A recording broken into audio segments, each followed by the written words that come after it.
সেদিন দোকানে একটা দিদি এসেছিল। হাজবেন্ড আবার তাকে মজা করে বলল, দিদি আজ তুমি বাড়িতে কি বানিয়েছিলে? দিদি বলল, আজ আমি সাবুত মসুর ডাল বানিয়েছিলাম। তো সাবুত মসুর ডাল বলতে যেগুলো মসুর ডাল আস্ত আস্ত থাকে সেইগুলো। হাজবেন্ড শুনে বলল, ইস, একটু আগে যদি বলতাম তাহলে তুমি বাড়ির থেকে নিয়ে আসতে পারতে, আমার কিন্তু খুব ফেভারিট এই ডালটা। তো দিদি বলতে আবার আপনারা বুঝবেন এটা যে হয়তো বয়সে বড় কেউ, অবশ্য সেটা নয়। আমরা যেখানে থাকি এখানে আপনার থেকে বয়সে যদি ছোটও হয়, তবে যদি ভাই বোনের সম্পর্ক হয় তবে তাকে অবশ্যই আপনাকে দিদি বলতে হবে। এটাই এখানকার নিয়ম। ছোট হোক আর সে বড়ই হোক, ভাই বোনের সম্পর্ক হলে দিদি বলেই তাকে সম্বোধন করতে হবে। যেই বলা সেই কাজ। দেখুন, পরের দিন সকালে ভালোবাসার ডালি চলে এসছে, আর কি বলবো। ডাল ভাত আরো কি কি দিয়েছে, শুধু ডালের কথাই বলেছিল। এখানে দেখুন, এটা কাঁঠালের আচার আছে। এই আচারটা আমার এতটা ভালো লাগে আপনাদেরকে কি বলবো, মুখে লেগে থাকার মতো এর টেস্ট। আর দেখুন কতটা বাড়িতে বানানো ঘি দিয়ে দিয়েছে। তো এই ভালোবাসা আর কোথায় গিয়ে শোধ হবে বলুন? নিজের লোক হলেও হয়তো এতটা করে না। একবার শুধু মুখ দিয়ে বলেছিল কি ডালটা আমার পছন্দের।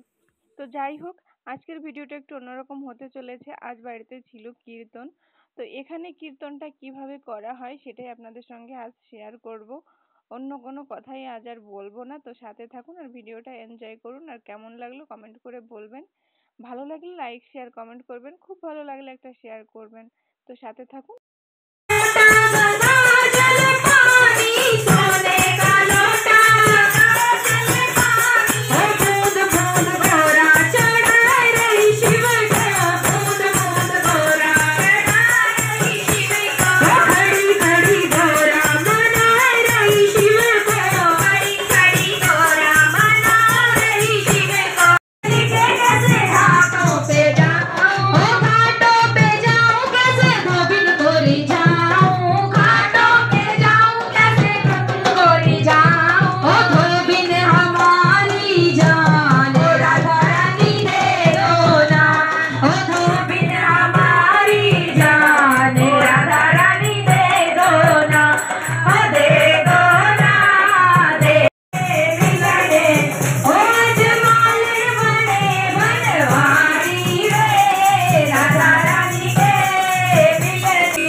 के बदले नया मिले। हो याद करोगे अगर प्रभु को याद के बदले